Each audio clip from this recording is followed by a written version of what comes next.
te vends du rêve, ouais, je suis ton marchand de sable. Marchand de sable. On dit que l'inspi viendrait la nuit. Pour moi c'est pratique vu que je souffre d'insomnie. Le genre de mec qui a les pirates somnambule au réveil, qui squatte son lit, mais en dépit de mon sommeil. Bon. Dis-toi que je te vends du rêve, une mélodie qui comment t'apaise, c'est pas cette un MC qui te berce et qui erre sans bruit comme un loup-garou. J'ai soif. Un esprit qui t'évite le cauchemar. Sans qu'elle soit pleine pour espérer avoir la lune. Et ma vie m'est pleine de haine pour finalement prendre une plume. Que veux-tu, j'ai trop la flemme, donc je squatte la feuille blanche que je m'approprie, juste avec mon encre. Pour nous le sommeil est si futile, les somnifères sont inutiles. Il me reste ces quelques lignes pour finir ce freestyle. Et voici ces quelques rimes qui te bercent où que tu sois. Faut que tu dormes, donc je te borde. Mon flow est ce biberon que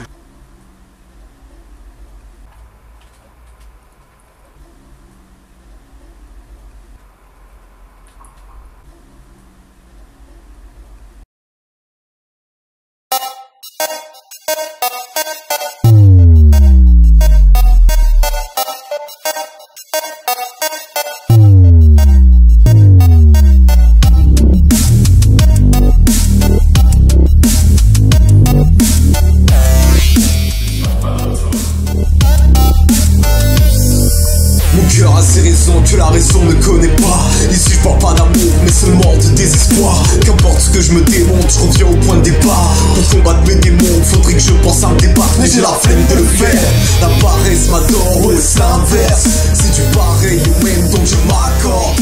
Un moment de répit, qu'importe le débit, quitte à finir débile ou mes faux.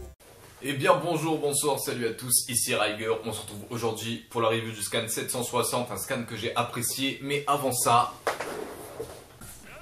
je vais lire les commentaires que vous avez laissés sur la vidéo de Persing qui m'a rendu un fier service en tant que moussaillant comme tout le monde. Bon, il s'est senti un peu puissant pendant la vidéo, mais bon, au fond de son cœur, il sait que c'est moi le capitaine. Et donc, je vais lire les commentaires. Alors, vous en faites pas, ça va pas durer le temps d'un journal de bord habituel, ça va vraiment durer petit 5 minutes parce que franchement, on était mort de rire, Pas pour vous foutre de votre gueule, mais c'est parce que vous avez mis des perles et on va les lire maintenant. Donc, on a Dylan Gaming 23 qui a dit « First, no rage, les guerres !» Bon, en français ça donne first, no rage les gars. Non, et en vrai français ça donne premier, ne pas rage les gars. Et donc d'accord, on va pas rager parce que voilà, on est des gars sympas, cool, tu vois, t'es first, ça te fait plaisir, ça nous fait plaisir, ça aurait pu faire plaisir à quelqu'un d'autre d'être first. Donc toi t'es first, on est content, tu cries sur tous les toits, tu mets en majuscule, continue comme ça. Mais la prochaine fois par moi le One Piece, ça ferait extrêmement plaisir, ou dis merci comme un peu tous les autres. Mais bon, t'as été le premier, franchement ça se respecte et ça se respecte, Moi j'ai jamais été premier sur mes commentaires. Il y a toujours quelqu'un qui trouve le moyen de poster avant moi le choisissez vos personnages ici. Je sais pas comment vous faites, je sais pas, mais bon, vous le faites. Ensuite on a Titanic Forever 16 qui dit c'est sympa de nous prévenir Persing, virgule merci. Bien oui, bah merci Persing parce qu'en fait sans lui je pense que vous aurez pas été au courant que j'aurais pas pu poster de vidéo pendant 2 semaines il me semble. Et donc du coup voilà, et c'est vrai qu'il a géré en tant que moussaillant, il a vraiment rempli son rôle de moussaillant, voilà. C'est ce qu'il a fait, il a rempli son rôle de moussaillant parce que ce n'est qu'un moussaillant. Et donc du coup, j'ai pas pu voir ces vidéos moi-même sur la chaîne Action. Bah oui, j'avais pas internet, hein, bien évidemment. Et donc du coup, je sais pas, j'espère qu'elle a été bien. J'espère parce que s'il fait de la merde, ça va pas le faire. Mais bon, il m'avait dit de quoi ça allait parler, ça avait l'air d'être un truc sympa. Donc pour ceux qui l'ont pas vu, allez la voir sur la chaîne Action parce que oui, on fait de la pub encore. Et on va vous saouler avec ça jusqu'à la fin de vos jours. Tant qu'on n'aura pas 1 million d'abonnés. Et oui, c'est notre but ultime. Ensuite, on a au-dessus, on a Coach Bachi Anime. Alors, c'est la première fois que j'ai un de tes commentaires, sinon je me suis souvenu de ton nom. C'était pareil pour Dylan Gaming d'ailleurs. Qui me dit dommage, sinon, quand tu reviendras, feras-tu un JBC, celui que tu devais faire, et puis j'espère que tu répareras ta panne. Voilà, salut. Et bien d'abord, déjà, c'est JDB, donc c'est facile à retenir, ça ressemble à JDG, mais ça veut pas dire joueur du bas-fond, ça veut simplement dire journal de bord. Pour ceux qui connaissent pas et qui regarderaient que les reviews, ça ressemble à ça, sauf que je lis les commentaires de vos reviews. Donc voilà, donc si ça vous intéresse de voir ce que je pense de ce que vous me dites, il faut aller regarder le prochain journal de bord, qui ne sera sûrement pas là parce que le scan 761 va sortir demain. Il sort demain le scan 761. Au moment où cette vidéo est en ligne, il sort demain. Donc oui, je l'ai fait, je l'ai posté d'ailleurs, voilà, pour ceux qui l'auraient pas vu, maintenant vous savez qu'il est là. Ensuite, on a Majin Ben, alors le fan d'Alabasta, qui me dit merci Persing pour l'info. Une panne d'internet qui tombe au plus mauvais moment pour notre capitaine Riger. On te soutient, capitaine. Bien, je vous remercie de votre soutien. En tout cas, ça m'a fait plaisir, en tout cas, de voir que y a eu, voilà, vous avez été au courant, vous avez bien pris la chose, voilà. C'est ça, voilà, j'ai même mis la date du retour. Bon, j'étais un jour en avance. Et donc du coup, ouais, merci, en tout cas vous m'avez soutenu, j'ai pu regarder les commentaires quand même parce que Persing est venu, il m'a montré sur son magnifique téléphone, et donc du coup, voilà, j'ai pu voir, et c'est pour ça que j'ai décidé d'en faire un journal de bord, parce que y en a, ils m'ont laissé mort de rire. Ensuite, on a qui on a Persing, qui en tant que Riger 100% One Piece, ça dit pas de quoi les gars, donc tu refais plus jamais ça, Riger 100% One Piece, t'as pas à dire pas de quoi comme ça, t'as pas à dire pas de quoi les gars, comme si c'était ta chaîne. J'en ai marre, à chaque fois je lis un commentaire de toi, il faut que tu fasses ça. Ça me saoule à force, ça me saoule. Bon bref, on va passer aux vrais abonnés, à ceux que j'adore. C'est Golden Husk qui me dit ok, merci de prévenir. Bon voilà, je pense qu'il a compris qu'on le remercie, il doit être en train de jubiler dans son coin. Voilà, mais bien joué Persing, bien joué, t'as eu ton moment de gloire. Ensuite, on a Luc Normand qui me dit faut pédaler plus vite, capitaine. MDR, merci de nous avoir prévenu, Persing. Bien, j'ai pédalé vite parce que j'ai récupéré internet plus tôt que prévu. Ça, vous ne devez pas le savoir, mais j'aurais pas dû l'avoir du mois en fait. Et ça n'a duré que 2 semaines. D'ailleurs, j'espère que vous avez bien aimé la petite vidéo un peu fun que j'ai fait dessus. Ensuite, juste au-dessus, on a SLG Olivier qui dit il aura la review du scan 759 ou alors tu vas attendre le scan 760 et faire une review pour les 2 scans. Sinon, merci de cette information. Donc oui, il y a une review du scan 759, et donc non, je vais pas attendre le scan 760 pour faire une double review. Parce que j'aime pas le concept. Je sais pas, j'aime pas le concept du ouais, bon, allez, je regarde les 2 trucs, parce que entre temps, je pense que sur les forums, entre collègues, tout ça, vous avez eu le temps d'échanger un peu sur votre scan, et moi qui arrive, qui parle alors que le scan 760 est sorti, et donc que vous en foutez maintenant du scan 759, je pense pas à part si j'ai des hypothèses de fou grâce à ce scan, hein, bien sûr.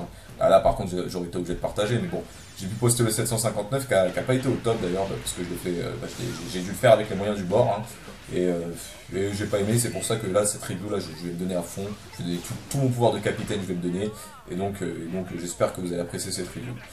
Donc juste au-dessus on a Ace One 814 qui dit le philo, je croyais que c'était la rentrée. Eh bien non. N'allez pas croire que je suis déscolarisé ou que je n'ai pas d'emploi. Je suis une formation qui dure depuis très longtemps, qui a été d'ailleurs à l'origine des petites perturbations qu'il y a eu, parce que je fais des stages et blablabla, c'est ma vie. Et donc du coup, en mélangeant en fait cette formation et la chaîne One Piece, j'ai eu du mal à suivre bien le rythme parce que j'étais très fatigué, et que ça sert à rien de faire des reviews fatiguées, parce que quand tu es fatigué, tu dis pas ce qu'il faut. Ceux qui sont là depuis un certain temps se souviennent que quand j'étais fatigué, j'ai eu un gros fail dans une de mes reviews. Enfin, c'était pas un fail, c'était volontaire en fait. C'était volontaire, c'était représentatif de la fatigue subie parce que ça demande beaucoup d'énergie de faire des vidéos, et donc du coup, je voulais vous la montrer. C'était pas un fail, c'était voulu. Mais bon, il y en a tellement beaucoup qui doivent pas voir de quoi je parle. Ensuite, on a Adrak juste au-dessus qui dit MDR, je pensais qu'il était à l'hôpital ou un truc dans ce genre. XD, bref, merci pour l'info, Persing. Eh bien, c'est pas totalement faux parce que. Voilà, j'ai pas précisé ça dans la vidéo parce que j'ai pas pu, mais en fait, pendant les 2 semaines, j'ai passé différentes phases dans une dépression ultime, et j'ai fini dans un hôpital psychiatrique où on me disait mais tu sais, internet c'est pas la vie, y a pas tout ça, et moi j'étais là mais si, comment je vais faire sans ma dose de One Piece, j'ai même essayé de m'injecter de la fibre optique dans le sang, j'ai essayé, bon ça a pas donné le résultat que je voulais, j'ai fini complètement par terre, dans un coma épileptique ou je sais pas quelle bêtise, et ça a pas donné ce que je voulais, mais j'ai eu une vision de One Piece pendant cet instant, donc c'était pas trop mal. Je pense que je vais réessayer un jour, je le referai peut-être un jour comme ça pour déconner. C'est une expérience à vivre. Ne le faites pas s'il vous plaît, parce que sinon après on va dire que c'est ma faute si vous êtes dans des états horribles. Ouais, il faut que je parle bien aussi, sinon ça va pas le faire. Ensuite, on a Swiz qui me dit il dit bien qu'il peut quand même faire des vidéos, donc dès qu'il reviendra, il postera sûrement beaucoup. Mais c'est dommage, il y avait beaucoup à faire et à parler la MDR. Oui, oui et non. Oui et non, parce que j'ai fait, mais j'ai pas trop trouvé qu'il y avait énormément de trucs à dire, tout ça. Et de toute façon, vous avez vu la review, mais bon, comme j'ai dit, moi-même, j'étais pas trop content. Et ensuite, on a Damien Batteux qui dit salut Riger, je suppose que Robin permet d'accéder à la dernière île, car le gouvernement voulait s'en emparer en prétextant qu'il voulait la tuer. Je pense qu'il voulait s'en servir comme d'une clé. De plus, Kitty la laisse en vie. Je pense qu'il voulait laisser une chance d'aller sur l'île. Rubin Rubin est en quelque sorte la clé parce qu'elle peut lire les poneglyphes, donc je pense qu'il y aura des indications peut-être. Donc entre guillemets oui c'est une clé, mais elle est indispensable parce qu'elle lit les poneglyphes, pas parce qu'elle est Nico Rubin. Hein. Donc voilà, mais ensuite il y a le commentaire qui m'a laissé mort de rire, je ne l'ai pas retrouvé, comment ça se fait? Ah c'est pas... Ah voilà, donc c'est Alan Nègre qui dit moi je croyais à une histoire de gang. Alors, t'as pas faux en fait. Cette histoire de gang en fait c'est très dur parce qu'une fois que je suis sorti de l'hôpital psychiatrique, parce que oui, je suis sorti, il faut bien que je sorte un jour, et bien j'ai rencontré la personne qui a été responsable de cette coupure internet et on s'est tous les deux lancés dans une grande guerre, donc j'ai réuni tous les membres de mon groupe, mais ça n'a pas été le résultat que je voulais, donc du coup en fait je suis resté seul comme une merde chez moi, en espérant que ça revienne un peu. Voilà. Mais bon, après, je vous efface des épisodes parce que j'ai vraiment dû batailler pour récupérer cette chose. Mais bon, on est là pour parler du scan 760 et donc... c'est parti, alors on va commencer. Alors, je me place comme il faut, j'essaie de mettre l'ordi comme il faut. C'est très dur parce qu'en fait, je peux pas voir ce que vous voyez. Donc, c'est du 50-50 à chaque fois, mais bon, on va le laisser comme ça, on verra bien. Donc... sur mon écran, je peux voir en fait l'image de Jinbei qui découvre que là où et Luffy sont en alliance. Et donc du coup, si je m'arrête sur ça, c'est parce que du coup ça met un suspense pour mon hypothèse. Bon, si elle est fausse, c'est la vie, hein. On se trompe tous, on a tous raison des fois. C'est One Piece, c'est des hypothèses c'est parfois juste, c'est parfois faux. Ce qui compte, c'est qu'un jour on découvre la réponse et c'est l'Oda la connaît. Mais ce qui me fait un peu chier en fait dans cette partie de la mini-aventure, c'est que Jinbei dans le scan 700 avait déjà conscience de cette alliance. Donc je sais pas si l'aventure en fait chronologiquement ça se déroule pendant les événements de Dressrosa ou au début des événements de Dressrosa ou même avant sur Punk Hazard. Mais de toute façon on peut s'en rendre compte que ce que je dis peut être exact parce que on se souvient que Jinbei avait été présent dans la mini-aventure de Caribou.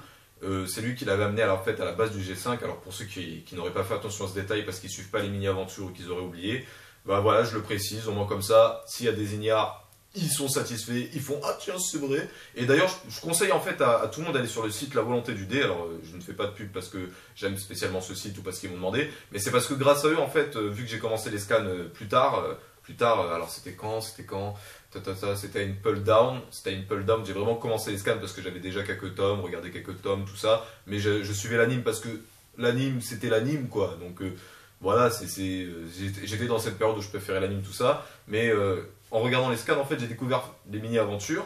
Et d'ailleurs, ça a approfondi un peu plus. J'ai compris, grâce aux mini-aventures, pourquoi Crocodile et Mr. One étaient à Impel Down. J'ai compris quelques petits trucs. J'ai même fait certaines hypothèses. L'hypothèse de NR vient d'ailleurs des mini-aventures. Et donc, sur La Volonté du Dé, ce qui est pratique, c'est que les mini-aventures, en fait, elles sont listées, en fait, et vous pouvez les lire. Donc, pour ceux qui n'en auraient pas lu, qui ne les auraient pas lus ou qui n'ont jamais fait attention, eh bien je vous conseille d'aller sur ce site, au moins comme ça, vous pourrez vous mettre à jour, comme j'ai pu le faire, voilà, c'est tout. Et ensuite, vous voyez, voilà, donc du coup, cette mini-aventure, voilà, elle n'est pas que là juste pour dire, voilà, il y a ci, il y a ça, c'est parce que ce qui est intéressant, c'est de savoir que comme Jinbei prend connaissance de cette alliance, est-ce qu'il va chercher à rejoindre Luffy maintenant? Voilà, est-ce qu'il va chercher à le faire maintenant? Et donc, mon hypothèse sur le chat des mers, si elle est juste, est-ce qu'elle aura la réponse plus tard? Et si elle est fausse, est-ce qu'elle aura quand même une réponse plus tard? Parce que ce chat des mers, il faut bien qu'il retourne chez son papa et sa maman quand même. Le pauvre, il est perdu tout seul dans le nouveau monde. Et donc du coup, ce qui serait intéressant, c'est qu'il y a une hypothèse qui dit que Jinbei, c'est pas moi qui l'ai faite, hein, voilà, je suis pas le gars qui va s'approprier toutes les hypothèses, mais qui dit que Jinbei va rejoindre Luffy et Lao, Azu ou même l'autre groupe, c'est-à-dire celui de Sanji, pauvre Sanji. Et donc du coup, je pense que cette hypothèse pourrait être juste dans une approximation d'une probabilité égale à 10% de x au carré. Voilà. Donc c'est pour dire que c'est qu'une hypothèse, n'allez pas croire que voilà, c'est obligatoirement ça. Chacun doit avoir ses hypothèses, et d'ailleurs c'est ce que vous allez faire. Vous allez me dire, que pensez-vous? Vous allez me dire ce que vous pensez de ce qui va arriver à Jinbei. J'ai eu du mal à construire cette phrase, alors s'il vous plaît, faites-le. Donc là, on va rentrer dans le vif du scan. Alors pourquoi est-ce que je me frotte les mains comme ça? Pourquoi je suis tellement enthousiaste en fait à faire cette review, même s'il faut qu'elle sorte un jour avant le scan 761? Eh bien parce que j'avais raison. J'avais raison. Alors, oui, alors là, j'en vois déjà qui vont me dire, ouais, dans cette review, tu vas dire que tu avais raison pour tout. Bah déjà de 1, j'avais pas raison pour tout, mais j'avais raison pour la moitié en fait, quasiment. Ceux qui suivent mes vidéos le savent. le découvrent, en ont conscience. Tous les synonymes possibles pour dire qu'ils le savaient. Et donc du coup, j'avais dit qu'il allait y avoir le combat Sabo versus Fujitora. Voilà, je l'avais dit. C'était prévisible, je veux bien vous l'accorder. Mais ce qui est arrivé était prévisible. Si j'ai pu le deviner, c'est pas que c'était un truc de fou non plus. Mais voilà, il y en a qui n'étaient pas d'accord. Il y en a qui étaient d'accord. Et donc, du coup, ça, je veux dire, quand vous avez une hypothèse et que vous avez raison, vous êtes content. Bah, moi, c'est pareil. Moi, j'ai l'impression d'être un enfant qui ouvre son cadeau de Noël. Voilà, c'est tout. J'ai lu ce scan, j'ai fait j'avais raison. Et donc du coup, ce qui s'est passé, c'est que Fujitora et Sabo ont arrêté leur combat. Alors non seulement j'avais dit qu'ils allaient se battre, mais j'allais aussi dire que ce combat n'allait pas avoir de vainqueur. Donc je savais pas les raisons, hein. Je savais pas pourquoi ils allaient s'arrêter. Là, faut pas que j'abuse, mais c'était prévisible. Voilà, c'était prévisible dans le sens où les deux personnages vont être importants pour la suite de la série. Pour la suite de la série, dans le sens où Sabo, c'est le second révolutionnaire. S'il perdait maintenant, on aurait quand même perdu le frère qui vient de revenir, ça aurait pas été intéressant. Et Fujitora, c'est le nouvel amiral. Enfin, un des nouveaux amirals, et ça aurait été aussi bête qu'ils perdent maintenant, même si c'était le second révolutionnaire. Donc leur combat s'est stoppé, et Fujitora dit plus tard qu'il va miser sur la même personne qu'eux, parce que en tant que marine, en fait, il peut pas, je pense, battre Doflamingo lui-même à cause de raisons politiques, et que du coup, il préfère ne pas intervenir, entre guillemets, en disant qu'il était occupé avec Sabo, en trouvant une excuse en carton. Et comme son but c'était de descendre les Shichibukai à la base, j'ai même été étonné qu'il l'aide au bout d'un moment, je l'ai dit. J'ai dit, mais qu'est-ce qui se passe s'il l'aide alors qu'il dit qu'il veut se débarrasser des Shichibukai? Qu'est-ce qu'il fait? Et donc du coup, voilà, voir ce combat s'arrêter, en fait, on va finir par se concentrer sur le combat de l'équipe, sur les combats de l'équipage et des Vauriens. Et donc du coup, c'est pas plus mal parce que c'est pas que le combat n'était pas intéressant, mais il était trop tôt. Il était trop tôt et même si j'ai kiffé, même si ça donnait des indices un peu sur les pouvoirs de Fujitora, qui est bel et bien la gravité. Voilà, c'est la gravité. Ensuite, d'où est-ce que vient ce pouvoir? De son épée ou de lui? Et ensuite, lui retransmet ça à son épée. On sait pas encore. Personnellement, moi, tant qu'il a la gravité, je suis pas déçu parce que ça fait que j'avais à 50% raison. Donc voilà, je suis à 50% content. Et donc du coup, on va passer au prochain point. Voilà, j'ai dit tout ce qu'il y a à dire sur ce combat. Eh bien, on va parler du prochain point sur lequel j'avais pas tout à fait raison. Voilà. Bon, j'avais un peu raison quand même, donc je suis quand même un peu content. Mais c'était pas à 100%, c'était un peu approximatif. Hein. C'était vraiment du... Ouais, il va se passer un truc du genre.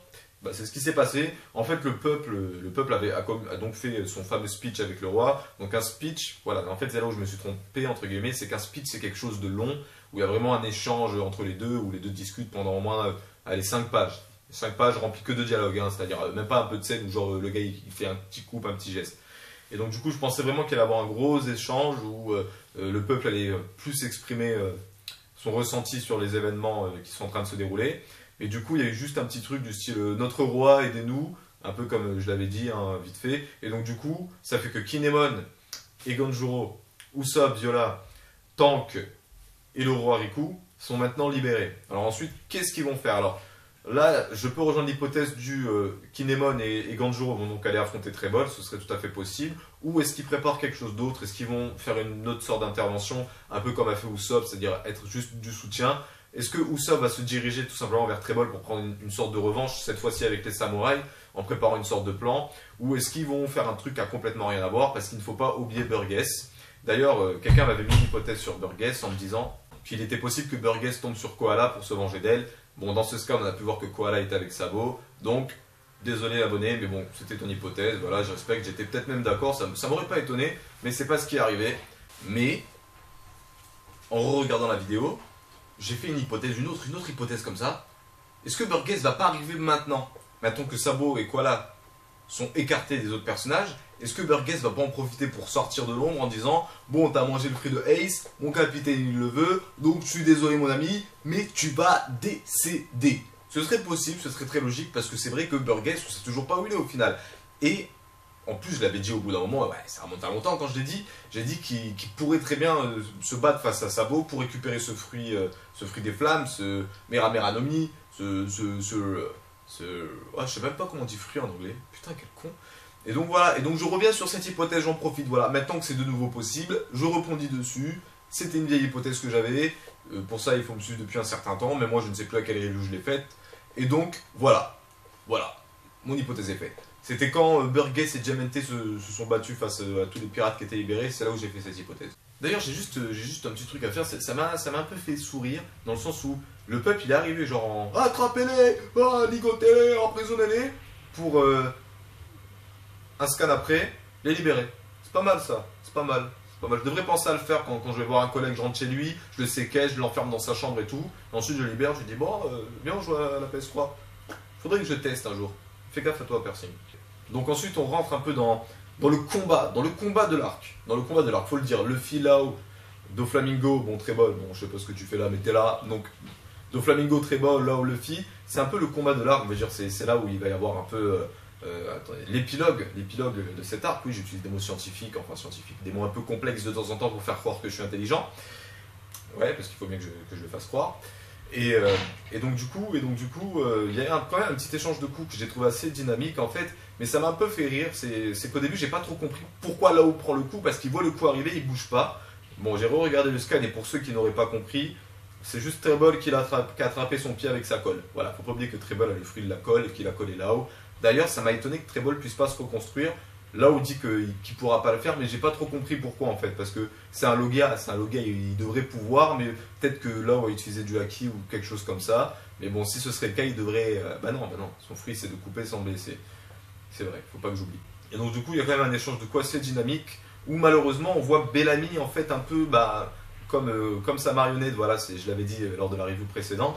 Donc du coup ça me fait un peu mal au cœur parce que je voulais que Bellamy revienne dans cet arc. Voilà, j'avais kiffé le retour de Bellamy dans cet arc, j'ai moins kiffé ce qui lui arrivait plus tard au Colisée, encore moins ce qui lui arrivait avec Dellinger, la disparition qu'il a fait, la réapparition en mode petit toutou de Doflamingo, et maintenant en mode marionnette de Doflamingo. Voilà, j'aime bien le personnage, franchement j'aime bien le personnage, je l'aime depuis Jaya, je l'aime depuis Jaya, faut quand même le dire. Je me suis rematé au moins 3-4 fois, vu que je l'ai en DVD l'épisode, le combat versus Bellamy. J'aime bien son attitude du « je suis plus fort que toi !» Bon, même si c'est un peu dommage qu'il se fasse défoncer un coup de poing, je veux dire, j'ai bien aimé le personnage, en fait, sa façon de faire, sa façon d'être. En fait, voilà, le personnage m'a charmé, voilà, faut que je le dise, voilà, j'ai bien aimé le personnage, un peu le côté je rigole de tout, je suis le plus fort, les rêves ça n'existe pas, bon, ça c'était un peu un truc en plus, hein. Mais, et du coup j'aimais bien le personnage, et le voir comme ça dans cet arc, ça m'a donné de l'espoir de le voir plus fort.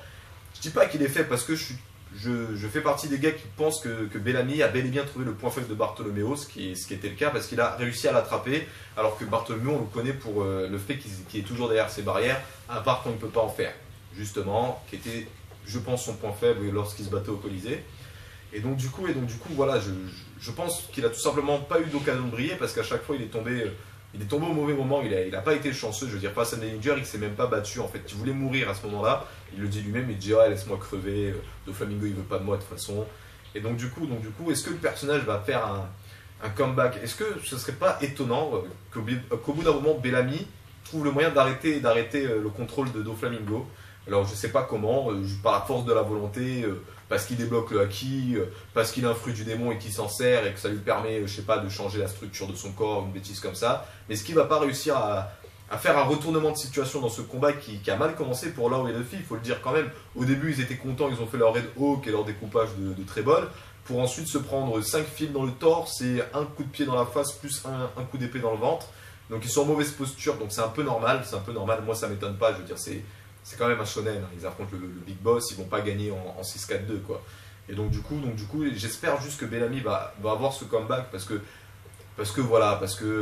c'est un peu triste de le voir comme ça, mais bon c'est pas étonnant, voilà, faut pas dire que c'est la déception comme j'ai des fois dit pour certains points, mais là c'est pas étonnant dans le déroulement des événements qui sont arrivés à Bellamy, c'est logique qu'il arrive à ce stade, mais c'est là où justement il fait son comeback. Voilà, j'ai parlé de Bellamy, je l'aime bien, il y a tout ce qu'il faut, je passe au point suivant. Et là, on arrive en fait au point du scan qui m'a pas spécialement déçu, parce que peut-être qu'au fond de moi, j'ai pas été surpris, mais on a une petite révélation en fait sur le passé de Doflamingo. Donc avant, juste je vais le rappeler, Doflamingo, il avait dit il y a une dizaine de scans, il avait dit en gros que sa mère était morte, quand il avait 8 ans, qu'à 10 ans il avait tué son père, et après il a tué Corazon, enfin il n'a pas dit qu'il a tué Corazon, mais je pense que c'est ça.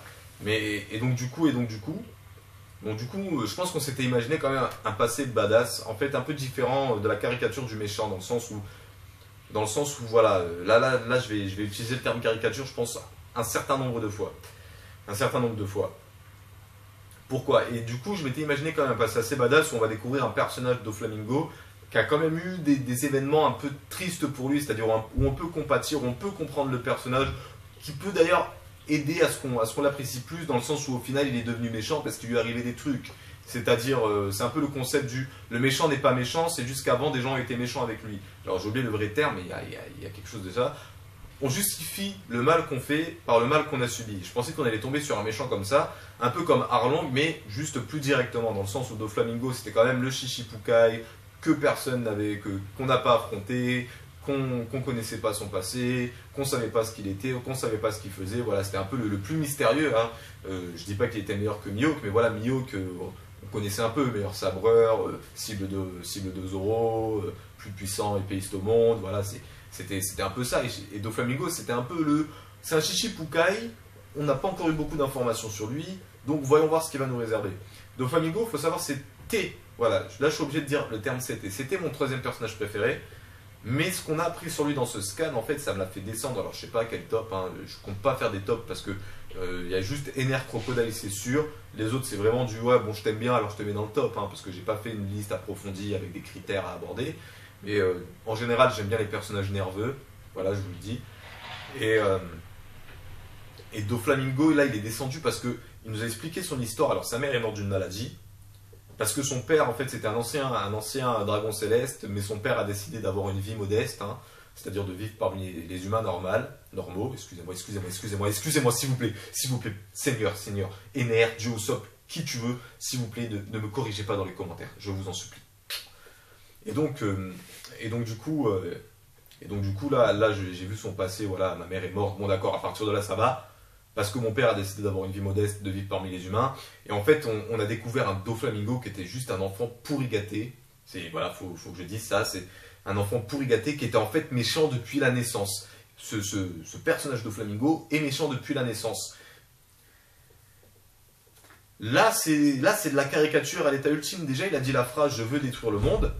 Donc c'était un peu la phrase caricaturale des méchants qui avait bien sûr un sens caché. Hein. Voilà, moi je m'étais un peu moqué de ça parce que je n'ai pas trouvé que c'était très original. Mais c'est sûr qu'il y avait un sens caché, mais je veux dire, c'était pas original, c'est tout. On pourra pas me faire contredire ça. J'adore One Piece, c'est mon manga préféré, mais s'il y a un truc qui est pas original, il est pas original, c'est tout.